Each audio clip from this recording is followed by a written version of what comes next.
તો હાલો મિત્રો, આજે આપણે બનાવવાના છીએ બધાને ભાવે ને એવો ચકરી ગાંઠિયો. તો આ ગાંઠિયો તમે એકવાર ઘરે જરૂરથી બનાવજો અને આ વિડીયો જરૂરથી અંત સુધી જોજો, જેથી તમને આ ગાંઠિયો બનાવવાનું સહેલી અને સરળ રીત પડે. તો સારું, આપણે તેના માટે મેં આ 2 વાટકી જેટલો લોટ લઈ લીધો છે અને આપણે તેને ચાળી લીધો છે. તો આપણે આજે એક ચોખાના લોટમાંથી એક એવી વસ્તુનો નાસ્તો બનાવવાના, એવો નાસ્તો બનાવવાના છીએ કે તમને બધાને જોઈને જ ખાવાનું મન થઈ જાય અને જોઈને જ બનાવો. અને આ વસ્તુ બધાને બહુ જ ભાવે છે. તો તેના માટે આપણે 1 પાવડા જેટલું તેલ નાખી દઈશું. પછી મારી પાસે આટલી મલાઈ છે, તો એમાંથી આપણે 2 ચમચી જેટલી મલાઈ નાખી દઈશું, જેથી આપણો નાસ્તો અસલ ક્રિસ્પી બને. આટલી મલાઈ નાખી દઈશું અને વળી આ બધાને બહુ જ ભાવે છે, એટલે આ એકવાર તમે જરૂરથી બનાવજો. અને આ 2 ચમચી જેટલું આપણે દહીં નાખી દઈશું. આનો ટેસ્ટ બહુ સરસ આવે છે. આમાં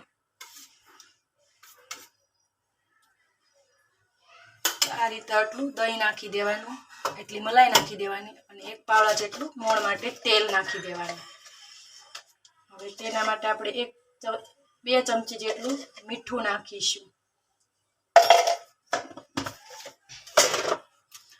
પછી આપણે હવે બેઝિક મસાલા કરીશું.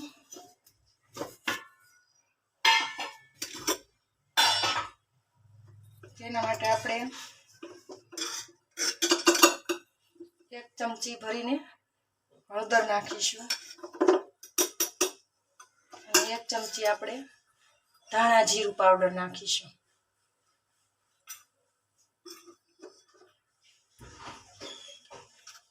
1 ચમચી ભરીને 2 ચમચી જેટલું આપણે ચટણી નાખીશું, લાલ મરચું પાવડર. એ તમારા ટેસ્ટ પ્રમાણે વધુ ઓછું નાખી શકો છો, જે પ્રમાણે તમારે તીખું કે મોળું ખાવું હોય. ચપટીકમાં હિંગ નાખીશું અને આપણે ચપટીક એમાં ગરમ મસાલો નાખીશું.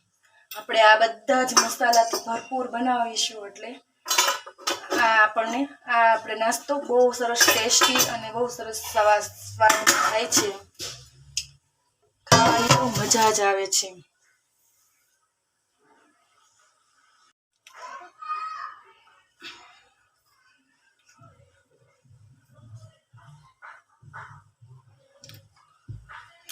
તો આપણે 1 ચપટી ભરીને જીરું લઈશું અને એને આવી રીતના મચળી નાખશું. મસાલાને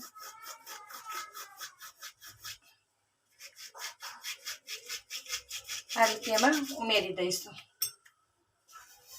આટલા 1 મુઠ્ઠી 1 ચપટી અને આ 2 થી 3 ચપટી જેટલા મેં તલ લઈ લીધા છે, સફેદ તલ. આનો સ્વાદ પણ બહુ સરસ આવે છે આ નાસ્તામાં. હવે આ બધું આપણે મિક્સ કરી લઈશું.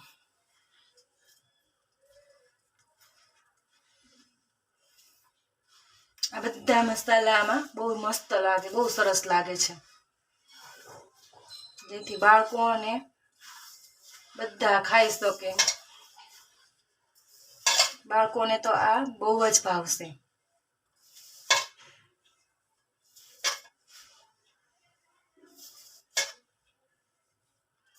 આ નાસ્તો તમે એકવાર જરૂરથી બનાવજો અને કોમેન્ટમાં જણાવજો તમને આ નાસ્તો કેવો લાગ્યો અને આપણે આ શું બનાવ્યું. તમારી ભાષામાં તમે આને શું કહો છો? એકવાર બનાવશો ને તો વારંવાર બનાવશો. બાળકો તો આના આટલા દીવાના બની જશે કે બહારની વસ્તુ જ ક્યારેય નહીં બહારથી લાવવાનું જ ક્યારેય નહીં કે.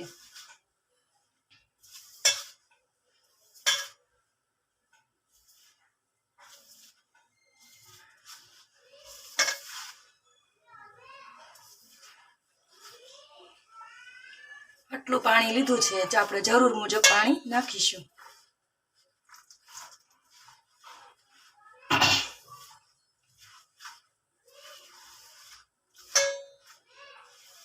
આપણો ગાંઠિયો પડે ને એ રીતે આપણે લોટ બાંધી લેવાનો, એટલો સોફ્ટ. પાણી નાખતા જઈશું અને આવી રીતના બાંધતા જઈશું. આપણો લોટ પણ એકદમ સરસ સોફ્ટ બંધાઈ જાય.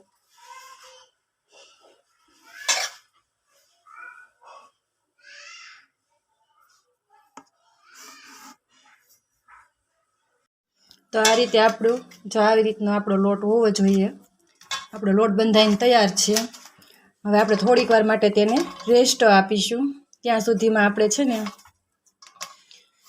આપણે એક પેનમાં તેલ ગરમ કરવા મૂકી દઈશું ધીમી ફ્લેમ ઉપર, જેથી કરીને આપણું તેલ પણ ગરમ થઈ જાય અને આપણો લોટ પણ સોફ્ટ થાય.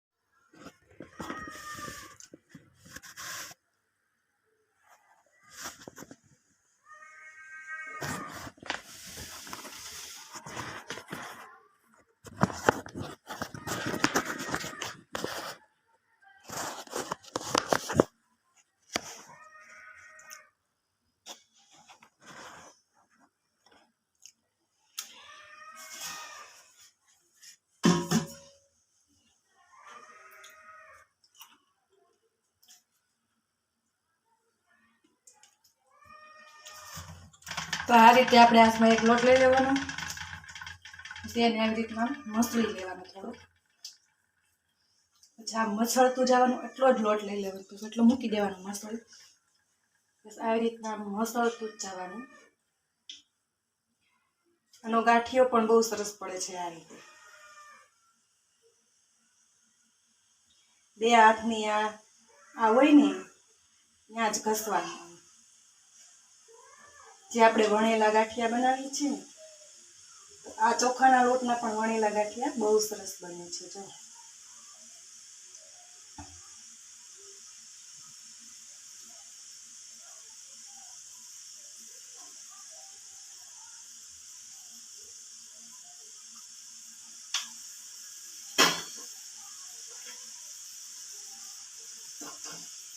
ને ગેસનો ફ્લેમ તો હંમેશા ધીમી જ રાખવાની. હાવ અંદરથી ક્રિસ્પી અને બહાર અંદરથી સોફ્ટ અને બહારથી ક્રિસ્પી એવા સરસ બને છે આ ગાંઠિયા.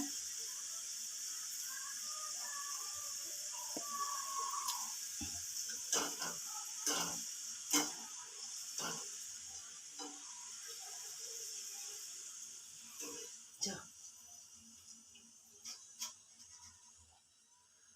બને છે ને, ખાવામાં બહુ ટેસ્ટી અને સરસ લાગે છે.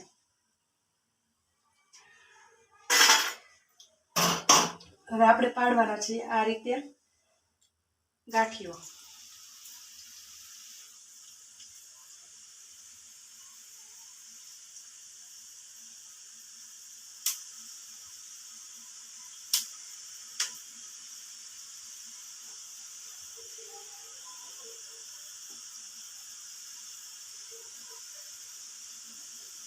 જે આ બાળકોને બહુ જ ભાવે છે ને, દુકાને તો લઈ આવી ફરસાણવાળાની. આવી રીતે તમે ચકરી એકવાર જરૂરથી બનાવજો.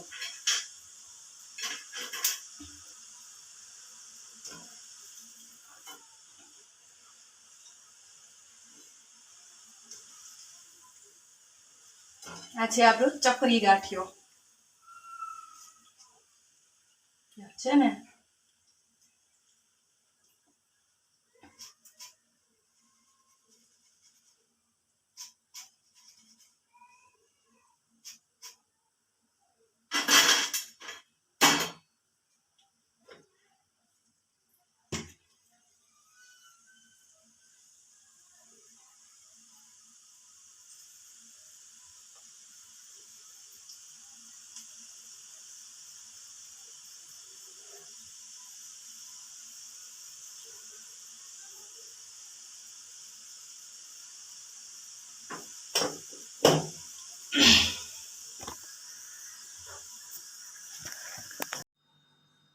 તો છે ને, જુઓ મિત્રો, બધાને જોઈને જ મોંમાં પાણી આવી જાય એવી આપણી આ સ્ટીક બનીને તૈયાર છે. તમારી ભાષામાં આ સ્ટીકને તમે શું કહો છો એ એકવાર કોમેન્ટમાં જરૂરથી લખજો. અને આ વિડીયો જરૂરથી જોજો અંત સુધી, અને લાઈક કરજો, શેર કરજો અને સબસ્ક્રાઈબ કરી લેજો. અને જો તમારે આની ચકરી બનાવતા શીખવું હોય તો કોમેન્ટમાં જરૂરથી એકવાર જણાવજો, આપણે તેનો પણ વિડીયો બનાવીશું.